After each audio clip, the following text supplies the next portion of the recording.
บทที่หนึ่งตะวันลับฟ้าไปแล้วอาทิตย์อัสดงส่องแสงสีแดงอมส้มพระสุธามีแสงเรื่อเรืองบนท้องนภามีดวงดาราและดวงจันทร์ค่ำคืนของอู่จินซ่าถูเป็นทิวทัศน์แปลกประหลาดทว่าตึงตาในใจเสมอถนนสายเล็กสายหนึ่งทอดตัวลงมาจากยอดเนินแสงอัสดงย้อมจนมันกลายเป็นดั่งริ้วไหมสีสันสดใสเหมือนแถบแพรไหมรถเลี้ยวเคี้ยวคดปูทอดลงสู่เชิงเขาที่เชิงเขามีศาลาเปิดทิ้งหลังหนึ่งแต่ฝุ่นดินหนาก็ทำให้มองดูเหมือนเป็นป้ายวิญญาณสุสานไร้ญาติในที่ดินรกร้างวิหกสามขาตัวหนึ่งบินผ่านไปปีกของมันสร้างสายลมแรงวูบหนึ่งยาแหงข้างทางลู่ลมจนล้ม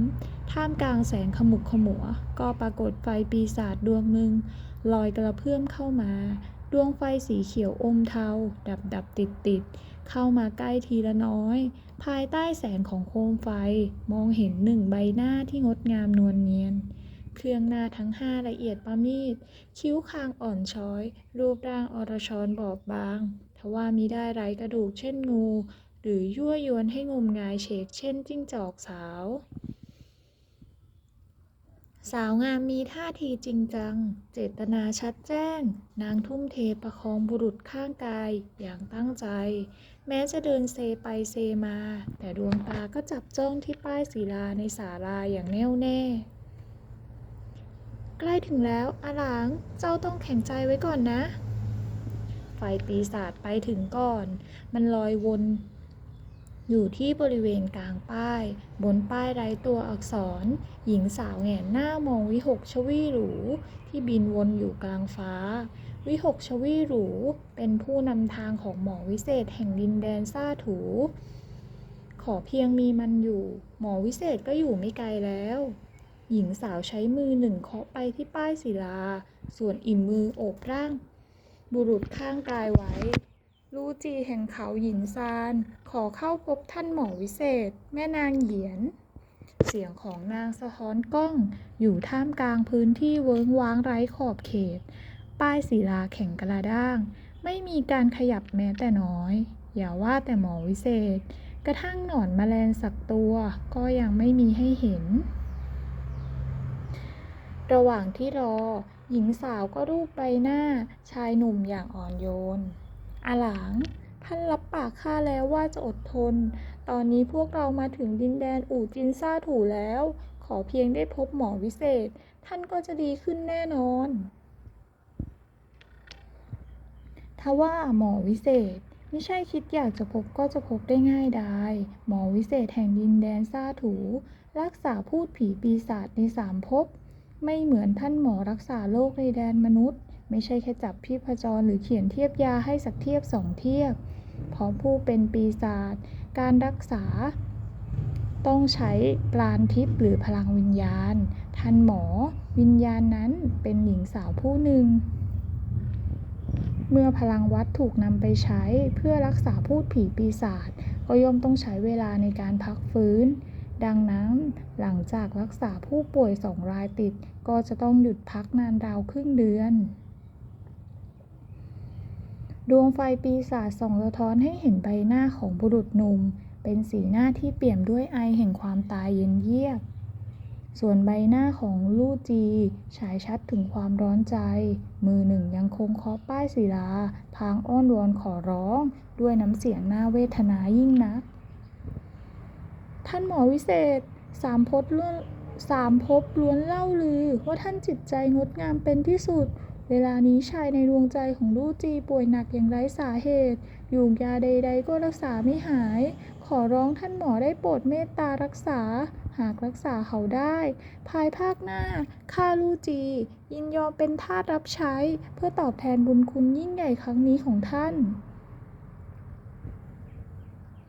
คำอ้อนวอนคำสัญญาก็ล้วนกล่าวออกมาจนหมดสิ้นแต่ก็ไม่เกิดการเปลี่ยนแปลงใดๆสีหน้าลู่จีฉายชัดถึงความอับจนวิหก3 ขาตัวนั้นยืนอยู่บนส่วนยอดของป้ายใบหน้ามนุษย์ที่แปลกประหลาดของมันไร้ซึ่งอารมณ์มีเพียงดวงตากลมโตที่จับจ้องนางเขม็งอย่างไม่คลาดสายตาค ความหมายของสายตานี้คือให้นางทำต่อไป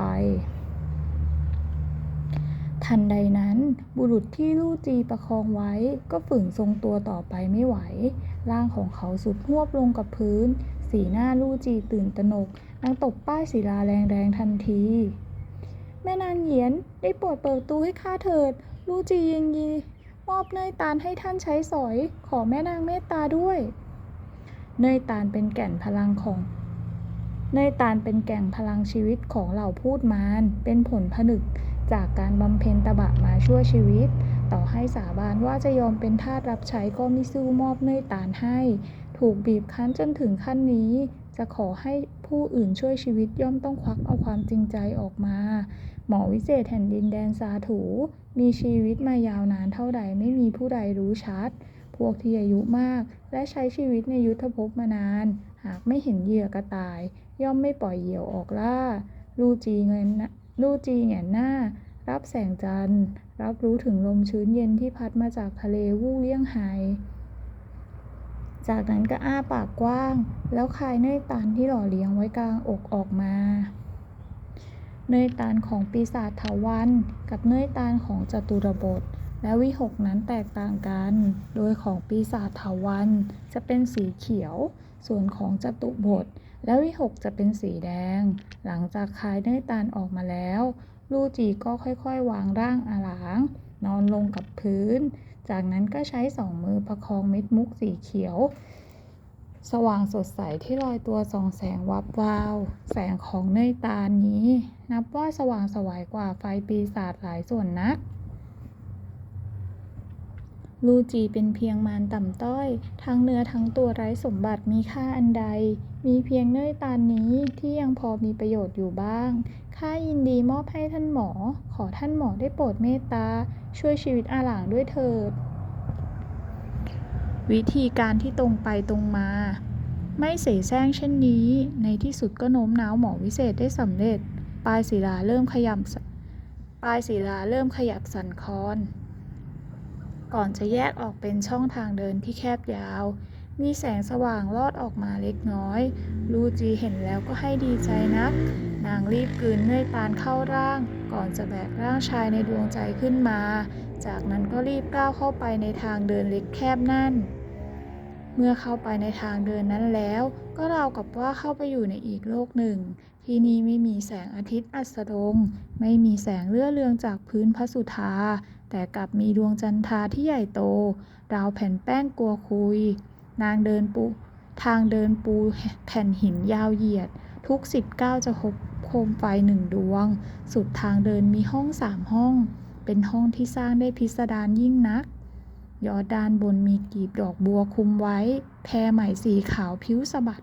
ลู่จีรู้สึกคุ้นตากับทิวทัศน์งดงามแปลกตานี้เหลือเกินเหมือนเคยเห็นจากภาพวาดมาก่อนเมื่อนานมาแล้วทว่านึกไม่ออกว่าเห็นมาจากที่ใดแต่เรื่องนั้นพักไว้ก่อนได้เพราะตอนนี้การช่วยชีวิตอาหลางคือเรื่องที่สำคัญที่สุดลู่จีเช็ดเหงื่อที่หน้าผากให้เขายังอ่อนโยนปากก็พึมพำเสียงหนักแน่นเจ้าต้องรอดนะก่อนจะประคองร่างเขาให้นอนลงบนเตียงไม้ไผ่ในห้องหลังจากดูแลอาหลางเรียบร้อยแล้วลู่จีก็หันหลังกลับ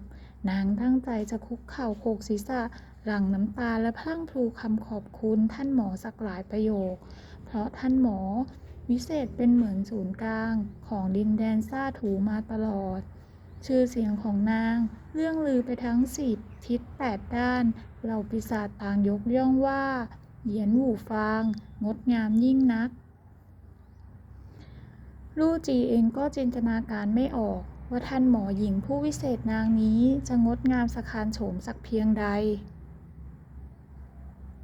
ตัวนางเองเคยเห็นร่างแปลงของจิ้งจอกและกวางมาจนชินตาก็คิดในใจว่าน่าจะสวยงามต่างกันไม่กี่มากน้อยทว่าลู่จียังไม่ทันได้ทำอย่างที่ตั้งใจหมอวิเศษก็ผ่านข้างกายนางไปแล้ว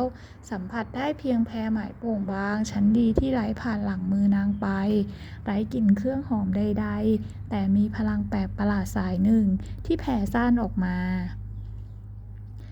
ช่างไม่เหมือนปีศาจหรือมารตนใดที่นางเคยพบเห็นมาก่อน ชั่วขณะที่ลู่จีตกอยู่ในภวังค์นางก็พลาดโอกาสที่จะได้เห็นใบหน้าของท่านหมอเสียแล้ว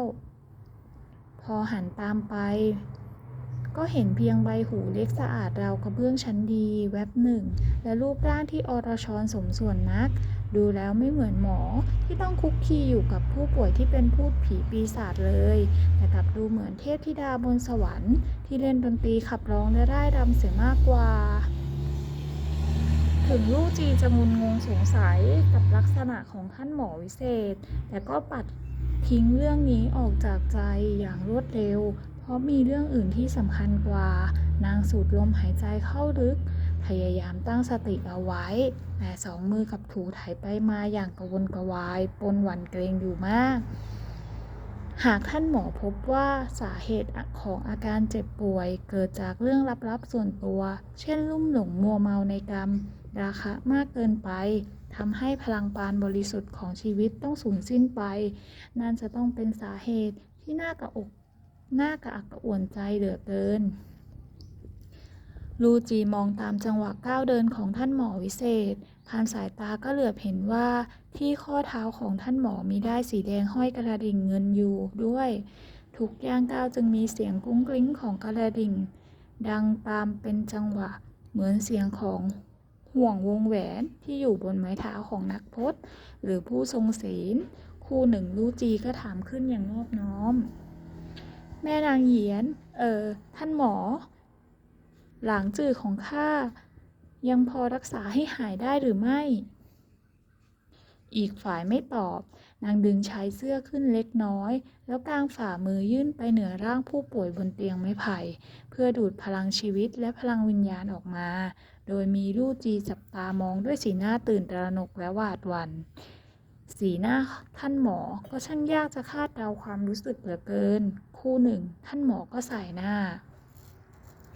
ช่วยไม่ได้แล้วเจ้าพาเขากลับไปเถิดลูจีได้ยินประโยคนี้ก็สุดทวบลงกับพื้นนางค่ำคูณร่ำไห้เสียงดังแม่นางท่านเป็นหมอวิเศษที่มีวิชาแพทย์สูงส่งที่สุดในดินแดนซ่าถูนะทำไมท่านหมอเดินเลี่ยงห่างออกไปและไม่ว่าลู่จีจะร้องไห้หนักหนาสักเพียงใดก็ไม่มีคำปลอบโยนจากหมอวิเศษแม้สักครึ่งคำคนที่ถูกความโศกเศร้าเสียใจถาโถมซัดกระหน่ำมักจะสมองเลอะเลือนและล้วนไม่สามารถยอมรับความจริงได้โดยง่ายลูจีคันเข่ามาโขกศีรษะลงตรงหน้าพางอ้อนวอนขอร้องอย่างน่าสงสารแม่นางเหยียนได้โปรดเถิดท่านต้องมีวิธีรักษาเขาแน่ข้าขอร้องท่านช่วยเขาด้วยเถิดหมอวิเศษนั่งอยู่หน้ากระถางสำริดควันกำยานที่ลอยวนเวียนเป็นเหมือนม่านหมอกจางๆในที่สุดลู่จีก็ได้เห็นใบหน้างดงามสะคานโฉมอย่างชัดเจนสาวงามหลังม่านควันกำยานใต้โคมไฟช่างงดงามสะท้านฟ้าสะเทือนดินจริงๆเหยียนหู่ฟางไม่ใช่สาวงามประเภทสูงทรงสง่างามแต่เป็นสาวงามที่มีความเฉียดขาดฉายชัดริมฝีปากแดงที่อยู่เบื้องหลังควันกำยานที่กำลังลอยเอื่อยยิ่งทำให้ผู้คนหลงไหลราวนางยักษ์อสูรหลัวซาที่ยั่วยวนบรรพชิตในบันทึกตำนานประหลาดโฉมสะคานตรงหน้าทำให้ลู่จีลืมร้องไห้ในหัวมีเพียงความสงสัยว่าโลกนี้คงไม่มีมารตนใดสามารถยืนประชันกับโฉมสะคานผู้นี้ได้นางให้ความรู้สึกทั้งเที่ยงธรรมและชั่วร้ายไอทมินแผ่ซ่านรอบกายยากจะคาดเดาจริงๆว่าร่างเดิมของเหยียนอูฟางคืออะไรแต่สิ่งที่ชัดเจนคือชื่อของนางช่างสมตัวเกินไปแล้วเหยียนอูฟางงดงามเลอค่าเลิศล้ำไร้สิ่งใดเทียบเทียมขณะที่ลู่จีเผลอตัวหลงไหลไปกับโฉมสะคานตรงหน้าเสียงเย็นชาเยือกเย็นก็ดังขึ้นข้าช่วยแต่สิ่งมีชีวิตขอเพียงมีวิญญาณมีความนึกคิดต่อให้วิญญาณหลุดออกจากร่างไปแล้วข้าก็สามารถรักษาเขาได้แต่คนที่เจ้าพามาเป็นร่างไร้จิตไร้วิญญาณเป็นร่างกวงเปล่าช่วยเขาไม่สำเร็จก็ผิดกฎของข้าทำลายชื่อเสียงข้า สีหน้าลู่จีเปลี่ยนเป็นตื่นตระหนกปนร้อนรนขึ้นทันที จะไร้วิญญาณได้อย่างไร พวกเราอยู่ร่วมกันมานานกว่า3 เดือน เขามีชีวิตนะ พันลู่จีก็คึงลูกประคำไปมา ก่อนจะกุมมือประสานกันขึ้นลงไม่หยุด น้ำเสียงอ้อนวอนอย่างน่าสงสาร ขอแม่นางโปรดยกโทษด้วย ลู่จีอับจนหนทางแล้ว จึงได้บากหน้ามาขอความช่วยเหลือจากท่าน แม่นางเคยมีคนรักบ้างหรือไม่ รู้หรือไม่ว่าการมองคนรักสิ้นใจตายไปตรงหน้า เป็นความโหดร้ายอย่างที่สุด โหดร้ายอย่างที่ยากจะรับไหว คนรัก เหยียนหู่ฟางนิ่งไปพลางคุ้นคิดทบทวน ไม่เคยมี ถ้าเช่นนั้นนางคงไม่เข้าใจจิตใจของปีศาจเถาวัลย์ตนนี้อย่างลึกซึ้งแล้ว เหยียนหู่ฟางเป็นหมอ อยู่ที่อู่จินซาถูมากกว่า100 ปี ช่วยรักษาสารพัดโรคให้กับสารพัดสัตว์ ก็เพื่อสั่งสมบุญบารมี หากสามารถช่วยเหลือได้ แน่นอนว่าเป็นเรื่องดี ไม่ว่าพวกเขาจะเป็นปีศาจ อสูร หรือพูดผีทำให้พวกเขาหลุดพ้นจากความทุกข์ทรมานได้สำหรับนางแล้ว ถือว่าสำเร็จตามความตั้งใจแรกเริ่มแล้ว แต่ถ้าช่วยเหลือไม่ได้ ก็ไม่มีอะไรให้ต้องเสียดาย ทุกชีวิตล้วนมีชะตาและวาสนาของตนเอง นางไม่ใช่ผู้วิเศษที่สามารถฝืนชะตาลิขิตได้ หลังจื่อของเจ้าไร้จิตไร้วิญญาณ เขาในตอนนี้ไม่แตกต่างอะไรกับแจกัน1 ใบ หิน1 ก้อน เจ้าต้องการให้เขามีชีวิต ไม่ใช่จะไม่ได้ แค่ไปจับวิญญาณพเนจรมาสักดวง แล้วยัดใส่เข้าไปในร่างนั้น วิธีนี้เจ้าสามารถช่วยเขาได้ แต่เขาจะไม่ใช่หลังจื่อคนเดิมของเจ้า เขาจะไม่รู้จักเจ้า วันหน้าเขาก็อาจจะไปร่วมเรียงเคียงหมอนกับผู้อื่น เจ้ายินยอมหรือไม่ ลู่จีไม่ร้องไห้อีกแล้ว นานหันกลับไปมองร่างชายคนรักบนเตียง คู่หนึ่งก็สายหน้าช้าๆ เหยียนหู่ฟางมองท่าทีที่เปลี่ยนไปของอีกฝ่ายก็อมยิ้มปีศาจและมารล้วนเป็นพวกยึดมั่นในความจริง เนื้อหนังมังสาล้วนเป็นเรื่องรอง ที่สามารถพร่ำพอดบอกรักกับตนเองได้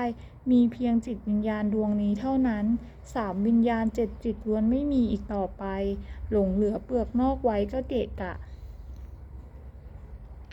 ในเมื่อไม่ต้องการให้รักษาต่อไปอีก การแลกเปลี่ยนก็ถือว่ายุติ ลู่จีมองท่านหมอวิเศษ ที่ตอนนี้นั่งหลับตาสงบนิ่ง ควันกำยาน จินเซียงใ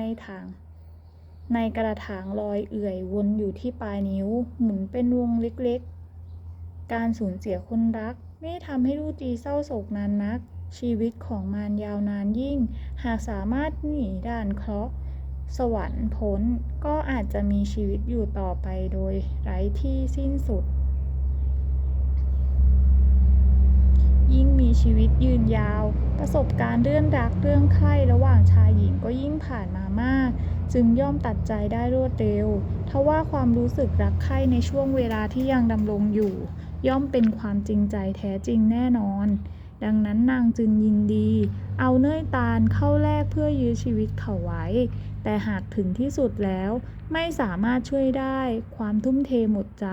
ก็นับว่าไม่ผิดต่อผู้ที่จากไปแล้ว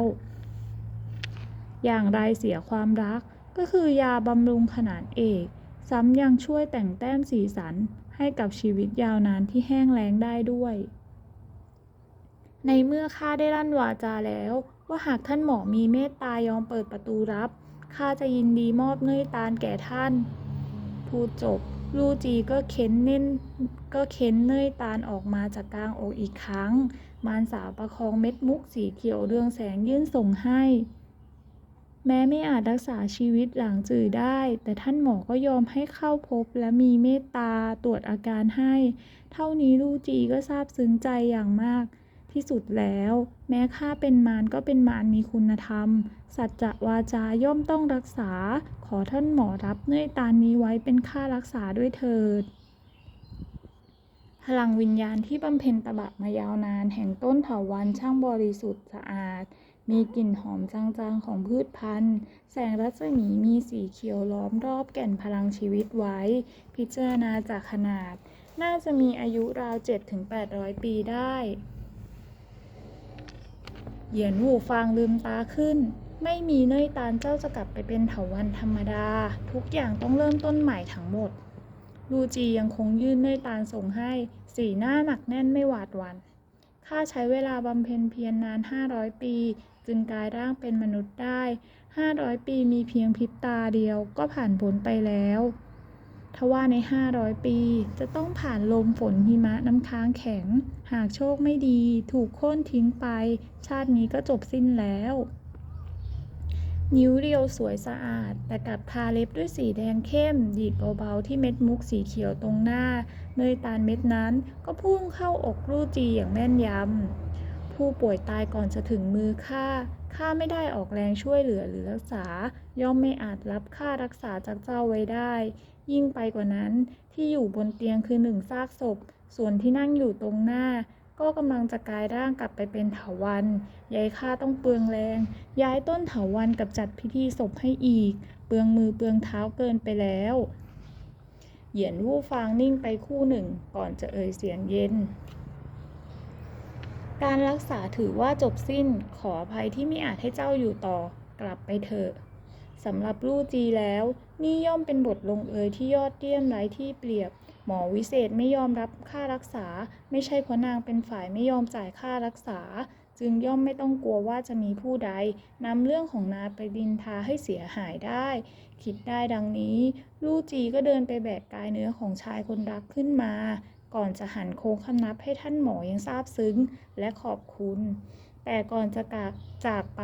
นางกับมีท่าทีอึกอักพิกลจนท่านหมอวิเศษต้องเอ่ยถามยังมีเรื่องอะไรอีกนั้นหรือมารเถาวัลย์เอ่ยตอบด้วยสีหน้าอึดอัดเรื่องที่พวกข้ามาขอให้ท่านรักษาวันนี้หากมีคนมาสอบถามขอแม่นางเหยียนช่วยเก็บเป็นความลับให้ด้วยในเมื่อต้องการปิดบังก็พิจได้เพียงว่าต้องเป็นเรื่องดำมืดที่ไม่อาจเปิดเผยได้ลับๆล่อๆแบบนี้ดูถ้าพบมารเองก็คงวุ่นวายยิ่งเช่นกันสีหน้าเหยียนวูฟางเรียบเฉยอย่างยากจะคาดเดาแม้จะมีใบหน้างดงามล้ำเลิศแต่ยามวางสีหน้าไร้อารมณ์ก็ทำดูดุและน่าเกรงขามนักรักษาความลับของผู้ป่วยคือจรรยาบรรณของหมอเจ้าไม่ต้องกังวลไป